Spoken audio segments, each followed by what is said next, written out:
Suite aux accidents survenus au Japon, doit-on relancer le débat sur la sécurité des centrales nucléaires en France?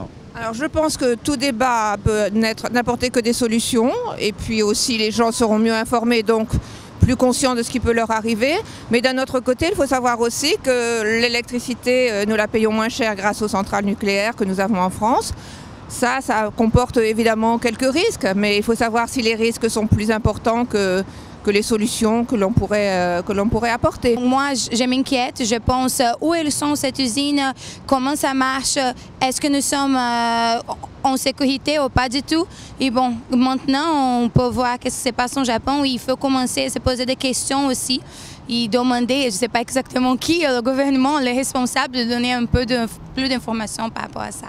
Si c'est économique et que c'est sûr, très bien.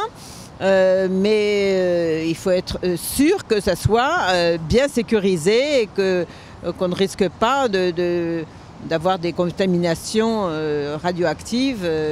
Ça s'est passé au Japon et il faut qu'on se pose nous certaines questions, même si on n'est pas toujours dans des zones aussi sismiques que le Japon.